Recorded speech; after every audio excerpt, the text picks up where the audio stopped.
नमस्कार दोस्तों, एक बार फिर से आप सभी का स्वागत है आपके अपने YouTube चैनल पर। आज की इस वीडियो में हम लोग सीटेट पेपर वन के लिए EVS यानी पर्यावरण EVS के 30 महत्वपूर्ण प्रश्नों को देखेंगे। तो चलिए शुरू करते हैं। सीटेट एग्ज़ाम क्वालिफाई करने के लिए जो महत्वपूर्ण चीज़ है, आप क्या है, डेली से daily practice set previous year paper क्या है देखते रहिए। ये क्या है, आपके टाइम मैनेजमेंट के लिए बहुत ही महत्वपूर्ण सिद्ध होगा और आपको अच्छे मार्क्स गेन करने में मदद मिलेगा। आज की क्लास का पहला प्रश्न है, निम्नलिखित में से कौन से जानवर का आगे का दांत पूरी जिंदगी बढ़ता है? क्या बिल्ली का, गिलहरी का, सांप का या फिर बाघ का? तो आपका जो ऑप्शन बी है करेक्ट हो जाएगा, गिलहरी का। गिलहरी का जो दांत है जीवन भर बढ़ते रहता है। इसका भी एक कारण है क्योंकि वो वस्तुओं को कुतरता है, जिसकी वजह से गिलहरी का दांत है जो जीवन भर बढ़ता रहता है। प्रश्न संख्या 2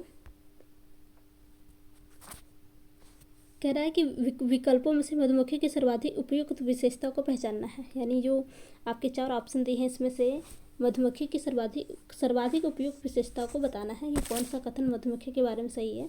तो ए बोल रहा है केवल रानी मक्खी ही अंडे देती हैं। क्या बोल रहा है? ए बोल रहा है केवल रानी मक्खी ही अंडे देती हैं। तो आपका ए तो सही है। बी देखते हैं, नर मक्खी कार्यकर्ता के रूप में कोई भूमिका नहीं हो। क्या है? नर मक्खी की कार्यकर्ता के रूप में कोई भूमिका नहीं होती है। तो क्या है, ये भी आपका कथन क्या है, सही है। क्या है? कोई भूमिका नहीं होती है। ठीक है। सी बोल रहा है सभी मादा मक्खी अंडे देती हैं। सभी मादा मक्खी क्या है, अंडे देती हैं। तो आपका ये गलत है। डी बोल रहा है कार्यकर्ता मक्खी भोजन को खोजती हैं, उसे छत्ते में लेकर आती हैं। ठीक है, क्या आपका डी भी सही है? इसलिए आपका जो सही जवाब हो जाएगा ए, बी और डी। तो आपका ऑप्शन देख रहे होंगे, आपका ऑप्शन सी करेक्ट हो जाएगा। ए, बी, डी कौन सा है? आपका ऑप्शन सी करेक्ट हो जाएगा, ए, बी और डी। प्रश्न संख्या 3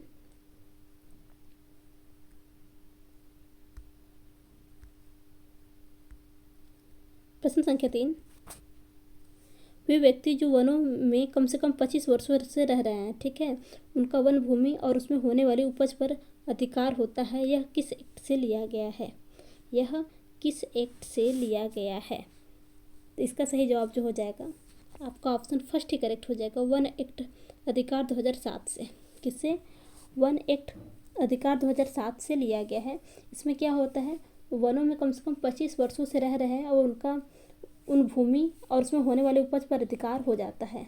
यह जो है आपका वन एक्ट अधिकार 2007 से लिया गया है। प्रश्न संख्या झूम खेती है, बताना है झूम खेती है। क्या है? जैव खेती है, काट एवं दग्ध खेती है या फिर कीटनाशक का समिति उपयोग है या फिर रासायनिक खाद का उपयोग है? झूम खेती क्या है? तो आपका ऑप्शन भी करेक्ट हो जाएगा, काट एवं दग्ध खेती। झूम खेती को हम लोग बोलते हैं काट एवं दग्ध खेती। क्या है? काट एवं दग्ध खेती। इसमें क्या होता है कि एक फसल कटने के बाद क्या है, एक फसल कट जाती है। जब कोई भी फसल बोई जाती है, फसल कट जाती है, उसके बाद ज़मीन को कुछ साल तक आराम करने के लिए छोड़ देते हैं। यानी उसमें कुछ भी नहीं उगाते, उसमें खेती नहीं करते। ठीक है। इस जगह में जो बाँस या जंगल उग जाते हैं उन्हें क्या करते हैं, उखाड़ते नहीं हैं। क्या करते हैं? उखाड़ते नहीं हैं। मेरी बातों को ध्यान से सुनिएगा, उखाड़ते नहीं हैं, सिर्फ गिरा कर जला देते हैं। क्या करते हैं? गिरा कर जला देते हैं। यह जो राख है ज़मीन में, यह राख ज़मीन में क्या करती है, खाद का काम करती है। क्या करती है? खाद का काम करती है। क्या करती है? खाद का काम करती है। यह फसल जो होती है पूर्णतः किस पर निर्भर होती है? प्रकृति पर निर्भर होती है। ठीक है। ये इसका जो क्षेत्र है, ये इस खेती का, वो भारत के पूर्वोत्तर पहाड़ियों में होता है। किसमें? जैसे अरुणाचल प्रदेश हो गया, आपका नागालैंड हो गया, मिजोरम हो गया, मेघालय हो गया, त्रिपुरा हो गया और मणिपुर, ऐसे क्षेत्रों में क्या है, काट एवं दग्ध खेती की जाती है, जिसे बोलते हैं स्लैश एंड बर्न। क्या बोलते हैं? स्लैश एंड बर्न फार्मिंग भी बोलते हैं। प्रश्न संख्या 5 रोनाल्ड रॉस ने 1902 में चिकित्सा के क्षेत्र में नोबेल पुरस्कार शोध करने के लिए मिला था। किस पर मिला था? डेंगू मच्छर से फैलता है या फिर मलेरिया मच्छर से फैलता है या फिर चिकनगुनिया मच्छर से फैलता है या फिर प्लेग? बताना है इसका सही जवाब कि रोनाल्ड रॉस को 1902 में चिकित्सा के क्षेत्र में नोबेल पुरस्कार शोध करने के लिए किस क्षेत्र में मिला था? किस क्षेत्र में मिला था? तो किस क्षेत्र में मिला था आप सभी जानते होंगे। आपका ऑप्शन बी, मलेरिया मच्छर से फैलता है। किससे? मलेरिया मच्छर से फैलता है। उनको 1902 में क्या है, चिकित्सा के क्षेत्र में नोबेल पुरस्कार मिला था। ठीक है, और भी किस शोध के लिए? तो मलेरिया मच्छर से फैलता है शोध करने के लिए मिला था।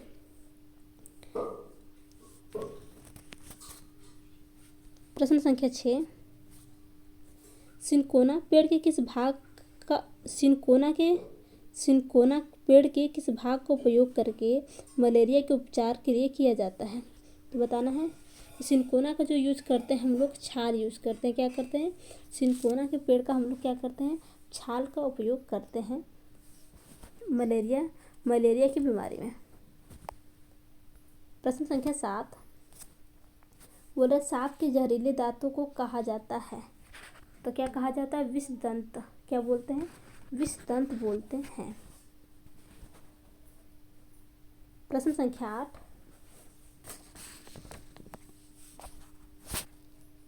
निम्नलिखित में भारत में मिलने वाले कौन से सांप जहरीले नहीं हैं? जहरीले नहीं हैं। फर्स्ट है आपका दुबैया, बी है आपका अफाई, सी है भारतीय सैल अजगर और डी है आपका करैत। तो बताना है। तो इसका जो आपका सही जवाब हो जाएगा क्या है? आपका ऑप्शन सी पाइथन। क्या है आपका ऑप्शन सी पाइथन, यानी भारतीय सैल अजगर। क्या है? मिलने वाला जो सांप है ये क्या है? जहरीला नहीं होता है। क्या है? जहरीला नहीं होता है। जबकि आपका नाग, ठीक है, नाग दुबैया, ठीक है, नाग दुबैया और अफाई जो होते हैं ये जहरीले होते हैं। क्या होते हैं? जहरीले होते हैं। प्रश्न संख्या 9, वर्मी कंपोस्टिंग एक विधि है जिसमें खाद बनाने में उपयोग होता है। किसका होता है? तो केचुए का होता है। किसका होता है? केचुए का होता है। प्रश्न संख्या 10, कह रहा पश्मीना ऊन किस जानवर से मिलती है? पश्मीना ऊन किस जानवर से मिलती है? तो किससे मिलती है? तो किससे मिलती है? तो बकरी से मिलती है। क्या है? बकरी से मिलती है। ठीक है, और इसलिए ये जो ऊन होते हैं ये जो गर्म और मोटी बिल्कुल नहीं होती है। क्या होता है?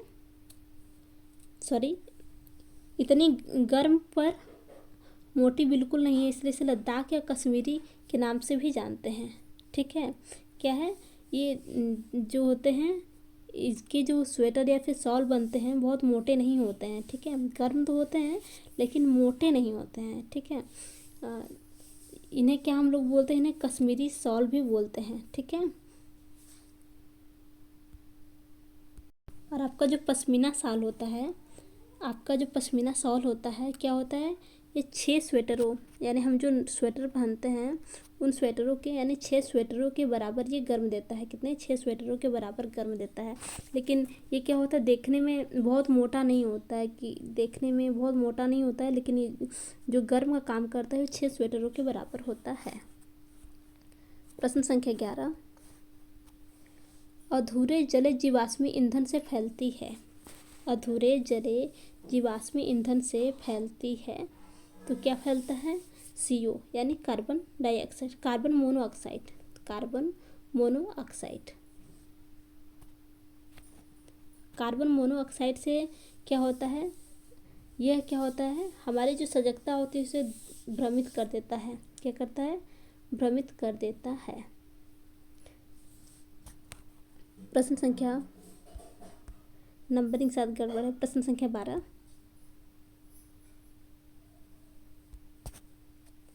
पौधों में पानी देने के लिए प्रयुक्त तकनीक जिसमें संकीर्ण नलियों से पानी सीधे पौधों के आंत में दिया जाता है, ये क्या कहलाता है?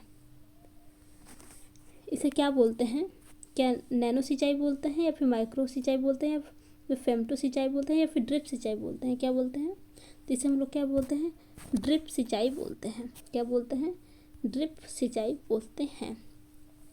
इसमें क्या होता है? संकीर्ण नलियों से क्या होता है? संकीर्ण नली से पानी सीधा पौधों के आधार में दिया जाता है। इसे क्या बोलते हैं? ड्रिप सिंचाई बोलते हैं।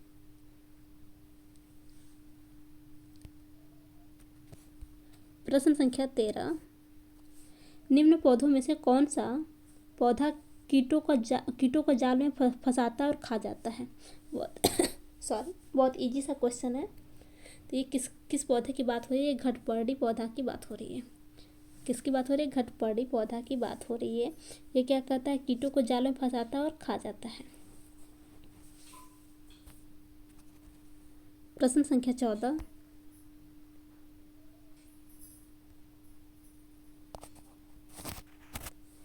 वर्षा के पानी को भविष्य में उपयोग करने के लिए संचित करना क्या कहलाता है? वर्षा के पानी को इकट्ठा करना, या फिर वर्षा के पानी को पंप करना, या फिर वर्षा का उत्खनन, या फिर वर्षा के पानी का संचयन? देखिए, ऐसे ही क्वेश्चंस होते हैं। क्या होते हैं? ऐसे ही क्वेश्चंस कंफ्यूज करते हैं। ठीक है, तो इसको क्या बोलेंगे? आपका ऑप्शन डी करेक्ट होगा कि वर्षा के पानी को भविष्य में उपयोग करने के लिए संचित करना क्या करता है? वर्षा के पानी का संचयन कहते हैं। ऑप्शन डी करेक्ट हो जाएगा। प्रश्न संख्या 15,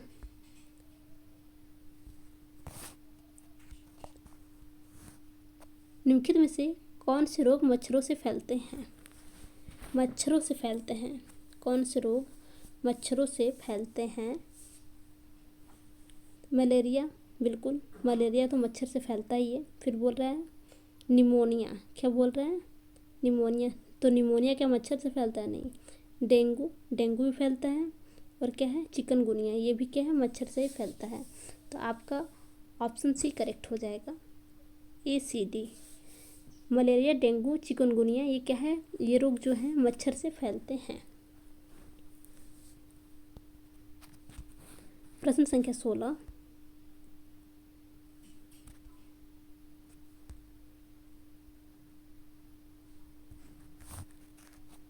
विद्यार्थी केंद्रित कक्षाएं विद्यार्थियों के सीखने के लिए सहायक वातावरण सुनिश्चित करती है। निम्न में से कौन सा इसी बात को प्रस्तावित करती है? यानी कौन सा कथन इस बात को प्रस्तावित करती है? शिक्षक निर्देश देता तथा विद्यार्थी से अपेक्षा करता है, गलत है। पहले शिक्षक का कार्य बच्चे को निर्देश देना होता ही नहीं है। ठीक है, ध्यान दीजिएगा। शिक्षक पाठ्य पुस्तक पढ़ता है और सैंपल पर प्रश्न उत्तर लिखता है और विद्यार्थी को लिखने को कहता है, ये भी गलत है। ठीक है, सी देखिए, ये ऐसे क्वेश्चंस क्या होते हैं? आपके टैग वर्ड पे भी काम कर जाते हैं। किस पे? टैग वर्ड पे भी काम कर जाते हैं। बोल रहा शिक्षक ऐसे सीखने की परिस्थिति उपलब्ध कराता है, बिल्कुल, जो विद्यार्थी को अवसर देती है। ध्यान दीजिएगा, अवसर देना। ठीक है, अवसर देती है कि वे अवलोकन करें, खोज अन्वेषण करें। ध्यान दीजिए, खोज अन्वेषण करें, प्रयोग करें, प्रश्न करें तथा विभिन्न प्रत्ययों को विकसित करें। विभिन्न प्रत्ययों की समझ को विकसित करें। आपका ऑप्शन सी करेक्ट हो जाएगा। अब ऐसे क्वेश्चन टैग वर्ड में भी सॉल्व हो जाते हैं। ये पॉजिटिव टैग वर्ड है। क्या है? जहाँ हम लोग देखेंगे कि बच्चे को प्रोत्साहित कर रहा है, या फिर अवसर दे रहा है। ठीक है, या फिर खोज अन्वेषण के लिए बोल रहा है। ठीक है, या फिर बच्चों के विभिन्न प्रकार के प्रत्ययों की समझ विकसित करने के बोल रहे हैं। तो इसलिए आपका ऑप्शन सी करेक्ट हो जाएगा। ऐसे क्वेश्चन को हम लोग अगर डिटेलिंग नहीं भी पढ़ें तो टैग वर्ड के आधार पर भी सॉल्व कर लेते हैं। प्रश्न संख्या 17,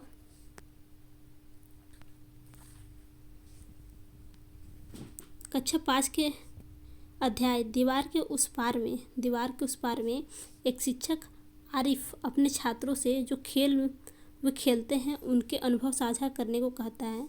निम्न में से कौन सा उसके प्रयास को सबसे ज़्यादा स्पष्ट करेगा?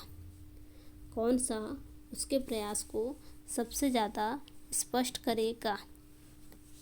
फर्स्ट है खेल से संबंधित नियम की समझ का विकास। बी बोल रहा है खेल संबंधी मूल्यों का विकास। सी बोल रहा है कुछ मदद की समझ का विकास, जैसे कि लड़के व लड़कियों के लिए एक जैसे खेल, सभी के लिए समान अवसर तथा टीम भावना। तो क्या है? आपका ऑप्शन सी करेक्ट हो जाएगा। ये क्या है? आपका ऑप्शन सी करेक्ट हो जाएगा। ये क्या है? अनुभव साझा करने के लिए कि ये जो बात कही गई है ये क्या है? बिल्कुल सही है। प्रश्न संख्या 18, निम्न में से कौन सी विधि प्राथमिक कक्षाओं में EVS की समझ के लिए सबसे उपयुक्त है? कौन सी विधि EVS की समझ के लिए सबसे उपयुक्त है? तो क्या हो जाएगा? जांच आधारित शिक्षण। आपका ऑप्शन सी करेक्ट हो जाएगा।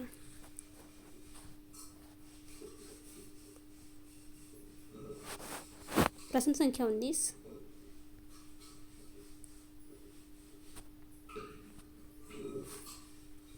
ईवीएस के शिक्षण में क्षेत्रीय भ्रमण महत्वपूर्ण है। निम्न में से कौन सा विकल्प इस भ्रमण के लिए सही है? ए बोल रहा है पूर्व योजना तथा प्रतिपुष्टि क्रियाकलाप के साथ स्कूल के नज़दीकी स्थान पर जाना। क्या है? स्कूल के नज़दीकी स्थान पर जाना। तो आपका क्या है? आपका पहला ही ऑप्शन करेक्ट हो जाएगा। क्या है? तो आपका पहला ही ऑप्शन करेक्ट हो जाएगा।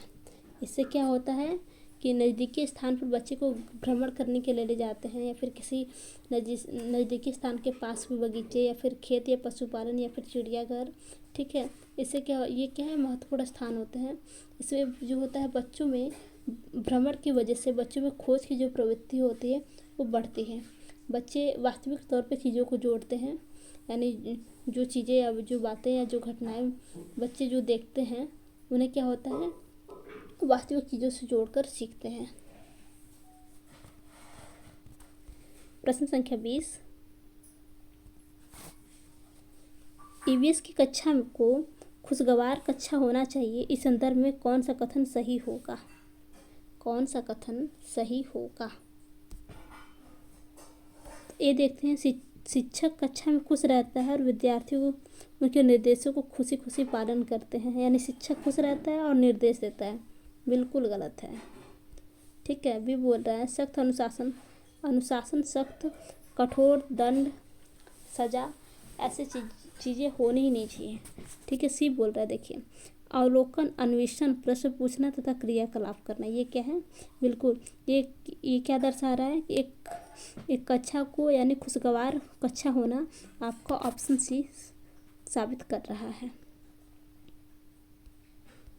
प्रश्न संख्या 21। बच्चों में विश्लेषणात्मक विचार विकसित करने के लिए वंश वृक्ष उपयोगी उपकरण है। बच्चों में विश्लेषणात्मक विचार विकसित करने के लिए वंश वृक्ष उपयोगी उपकरण है। क्या है? उपयोगी उपकरण है। तो इसका जवाब देना है। फर्स्ट है आपका कि यह संयुक्त परिवार एवं संबंधों के बारे में है। क्या है? यह संयुक्त परिवार एवं संबंधों के बारे में है। बी कह रहा है यह केवल निकट परिवार के सदस्यों के बारे में। सी कह रहा है यह दादा दादी नाना नानी के बारे में तथा परिवार के अन्य सदस्यों के बारे में आपसी संबंधों के बारे में है। क्या बोल रहा है? सी बोल रहा है आपसी संबंधों के बारे में है। और डी क्या बोल रहा है कि अनेक पीढ़ियों से परिवार के सदस्यों के बारे में आपसी संबंधों के बारे में है। बिल्कुल क्या है यह आपका ऑप्शन डी वंश वृक्ष का उपयोगी उपकरण जो है यह अनेक पीढ़ियों से परिवार के सदस्यों के आपसी संबंध के बारे में है। यह क्या बताता है? यह जो है परिवार नाम का जो एक चार्ट है, ये जो है यह दर्शाता है कि वे क्या है, वे पूरे वर्ष कैसे जुड़े रहते हैं। ठीक है, जैसे कि एक परिवार के पेड़ नाम, ठीक है, जन्म तिथि, विवाह, अन्य चित्रें जो शामिल होते हैं, ये क्या है, यह पूरे परिवार यानी अनेक पीढ़ियों को दर्शाता है। यानी अनेक पीढ़ियों के परिवार सदस्यों के बारे में क्या है, दर्शा रहा है। प्रश्न संख्या 22। ईवीएस में आकलन का संकेतक है। क्या है आकलन का संकेतक? इसका जो सही जवाब हो जाएगा आपका, आकलन का जो संकेतक है आपका इस प्रश्न का, आपका जो सही जवाब हो जाएगा क्या है, चर्चा करना। क्या है? चर्चा करना ही आकलन का संकेतक है। प्रश्न संख्या 23। कक्षा 3 के विषय मानचित्रण के अंतर्गत कौन सा क्रियाकलाप छात्रों के लिए सबसे उपयुक्त होगा? मानचित्रण का क्रियाकलाप छात्रों के लिए उपयुक्त होगा, सबसे उपयुक्त होगा बोल रहा है। फर्स्ट देखते हैं, उनसे अपने घर का रेखा चित्र बनाने को कहना, उनसे अपने घर से स्कूल का रास्ता अंकित करने के लिए कहना। ठीक है, सी बोल रहा है उनसे अपनी कक्षा का चित्र बनाने के लिए कहना। और डी बोल रहा है उनसे उनके आस पड़ोस का चित्र बनाने को बोलना। तो इसका जो सही जवाब हो जाएगा क्या हो जाएगा, आपका जो है आपका ऑप्शन सी करेक्ट हो जाएगा। क्या है आपका जो है ऑप्शन बी करेक्ट हो जाएगा। उनके घर से स्कूल का रास्ता अंकित करने के लिए कहना जो है क्या सबसे उपयुक्त होगा। इससे क्या होगा कि बच्चे के मान यानी उसके दिमाग में वातावरण के पारस्परिक जो संबंध है उनका क्या है प्रत्यक्ष योगदान है। क्या है प्रत्यक्ष योगदान है। इससे बच्चा अपनी पूर्व संकल्पनाओं का प्रयोग करके क्या है उस जुड़ाव को व्यक्त करेगा। ठीक है, इसलिए आपका ऑप्शन भी करेक्ट होगा। प्रश्न संख्या 24। एक शिक्षक को कक्षा फर्स्ट के विद्यार्थियों को पशु का उपथीम पढ़ाना है। ध्यान दीजिएगा, पशु का उपथीम पढ़ाना निम्न में से कौन सी युक्ति इस विषय को विद्यार्थियों तक संपादित करने के लिए सबसे उपयुक्त है। फर्स्ट देखते हैं, कह रहा है जानवरों की सूची बनाएं। बिल्कुल नहीं। कह रहा है विद्यार्थियों जानवरों के नाम बताएं। नहीं। सी है विद्यार्थियों को चिड़ियाघर भ्रमण के लिए ले जाए तथा प्रत्यक्ष अनुभव दे। बिल्कुल क्या है बच्चे को वास्तविक ज्ञान से जोड़ना है। ठीक है, तो बच्चे को हम लोग क्या करेंगे चिड़ियाघर भ्रमण के लिए ले जाएंगे और बच्चे को प्रत्यक्ष अनुभव देंगे। ठीक है। प्रश्न संख्या 25, ये भी आपका इम्पॉर्टेंट क्वेश्चन है। डॉक्टर व्योमांट के प्रयोग विद्यार्थियों को वैज्ञानिकों की भूमिका समझाने में सहायता करता है। नीचे लिखी वैज्ञानिक विधि को उपयुक्त क्रम में व्यवस्थित कीजिए। क्या है उपयुक्त क्रम में व्यवस्थित कीजिए। क्या बोल रहा है कि परिणामों को अंकित रिकॉर्ड और निष्कर्ष निकालना। सेकंड है परिकल्पित प्रस्तावित करना।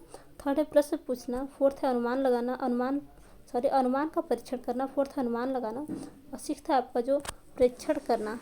तो इसको हमें क्या है क्रम वाइज इसका जो सही क्रम है हमें बताना है। इसका क्या है हमें सही क्रम बताना है। तो इसका जो आपका सही क्रम हो जाएगा, सबसे पहले हम लोग क्या करेंगे प्रेक्षण करेंगे। क्या करेंगे, एक सेकेंड, एक मिनट। सबसे पहले हम लोग जो है प्रेक्षण करेंगे। क्या करेंगे प्रेक्षण करेंगे, इसलिए आपका पहले सिक्स्थ होगा। ठीक है, सबसे पहले हम लोग प्रेक्षण करेंगे, फिर उसके बाद जो है हम लोग प्रश्न पूछना। ठीक है, उसके बाद प्रश्न पूछेंगे। ठीक है, उसके बाद जो है परिकल्पना प्रस्तावित करेंगे। क्या करेंगे दूसरा परिकल्पना प्रस्तावित करेंगे। फिर उसके बाद जो है आपका परिकल्पना प्रस्तावित करने के बाद हम लोग क्या करेंगे अनुमान लगाएंगे। क्या करेंगे अनुमान लगाएंगे। ठीक है, अनुमान का परीक्षण करेंगे, अनुमान लगाएंगे, फिर क्या करेंगे अनुमान का परीक्षण करेंगे।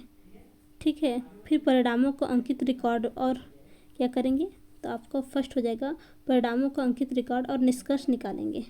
तो इस हिसाब से आपका जो सही जवाब हो जाएगा आपका ऑप्शन डी करेक्ट हो जाएगा। क्या है आपका ऑप्शन डी करेक्ट हो जाएगा। प्रश्न संख्या 26, विद्यार्थियों को जैव विविधता का अनुभव देने के लिए कौन सी युक्ति ठीक है। किसका जैव विविधता का अनुभव देने के लिए कौन सी युक्ति ठीक है। तो क्या बोल रहे हैं पक्षियों को प्रजाति संबंधी पुस्तक व लेख पढ़ने के लिए देना। इससे कुछ नहीं होगा। प्रवासियों पक्षियों के बारे में विभिन्न लघु चित्र दिखाना। क्या करें लघु चित्र दिखाना। ठीक है, लेकिन आगे देखते हैं। सी बोल रहा है पक्षी अभ्यारण्य में अवलोकन के लिए ले जाना। बिल्कुल क्या है अगर अपने पास अभ्यारण्य मौजूद हो तो हम लोग क्या करेंगे बच्चे को क्या है अभ्यारण्य के लिए ले जाएंगे। बच्चे प्रत्यक्ष रूप से चीज़ों को देखेंगे तो अच्छे से सीखेंगे। इसलिए आपका सबसे एक्यूरेट ऑप्शन सी हो जाएगा। प्रश्न संख्या 27, आदित्य एक होनहार विद्यार्थी। उसे लगता है कि उसकी कक्षा के शिक्षक उसकी जिज्ञासा की पूर्ति के लिए कार्य करें। उसके शिक्षक को किस प्रकार हस्तक्षेप करने की आवश्यकता है। क्या है उसे अतिरिक्त समय देना, उसे अधिक स्नेह देना, या फिर उसे कक्षा के नेतृत्व के अतिरिक्त दायित्व देना, या फिर उसके लिए कुछ विशिष्ट शिक्षण सामग्री का प्रयोग करना। क्या करना है उसके लिए अतिरिक्त शिक्षण सामग्री का प्रयोग करना। तो क्या है आपका ऑप्शन डी करेक्ट हो जाएगा। क्या है, आदित्य होनहार विद्यार्थी है, ठीक है। और बोल रहा है कि शिक्षक उसकी जिज्ञासा की पूर्ति के लिए क्या करे, तो क्या है, उसे कुछ विशिष्ट शिक्षण सामग्री का प्रयोग करेंगे। क्योंकि एक क्लास में सभी बच्चे क्या होते हैं, बच्चों में व्यक्तिगत विभिन्नताएं होती हैं। क्या होते हैं, हर बच्चा एक जैसा नहीं होता, बच्चों में व्यक्तिगत विभिन्नताएं होती हैं, तो उनकी विभिन्नताओं का हमें ख्याल रखना है। प्रश्न संख्या 28, इनमें से क्या पर्यावरण अध्ययन का भाग है। बताना है इनमें से क्या पर्यावरण अध्ययन का भाग है। विज्ञान, सामाजिक विज्ञान, पर्यावरण शिक्षा से संबंधित मुद्दे का सरोकार, ठीक है। तो आपका पहला ही ऑप्शन करेक्ट हो जाएगा। क्या है, पर्यावरण अध्ययन का भाग पूछ रहा है, तो क्या है, विज्ञान है, सामाजिक विज्ञान है और पर्यावरण शिक्षा से संबंधित मुद्दे का सरोकार, ये सभी क्या है, पर्यावरण अध्ययन के क्या है, भाग हैं। क्या है, पर्यावरण अध्ययन के क्या है, भाग हैं। प्रश्न संख्या 29, धीमी गति से सीखने वाले विद्यार्थियों के लिए पर्यावरण अध्ययन में सिखाने के लिए नाटक एक उत्तम विधा मानी है। कौन से कारण नाटक चुनने के लिए सबसे उचित हैं। कौन से कारण नाटक चुनने के लिए सबसे उचित हैं। क्या है, सबसे उचित हैं। फर्स्ट है, पारस्परिक नाटकीय विधाएं बालक के लिए विषय वस्तु से उसे जोड़ने के लिए सरल है। क्या बोल रहा है, विषय वस्तु से जोड़ने के लिए सरल है, ये तो ठीक है। बी देखते हैं, बी क्या बोल रहा है, पारस्परिक क्रियाएं के नाटक उनकी स्मृति में अधिक समय तक रहते हैं। क्या बोल रहा है, अधिक समय तक रहते हैं, अधिक समय तक रहते हैं। तो ये आपका बी भी सही है। क्या है, क्योंकि बच्चा प्रत्यक्ष रूप से चीज़ों को देखता है तो उसे क्या है, लंबे समय तक याद रहता है। सी बोल रहा है, धीमी गति से सीखने वाले विद्यार्थी अपने पसंद करते हैं। ये कोई लॉजिक नहीं कि कोई बच्चा धीमी गति से सीख रहा है या फिर तीव्र गति से सीख रहा है। तो आपका जो सही जवाब हो जाएगा, आपका ए और बी करेक्ट हो जाएगा, यानी आपका ऑप्शन फर्स्ट करेक्ट हो जाएगा, ए। प्रश्न संख्या 30 और आज का लास्ट प्रश्न,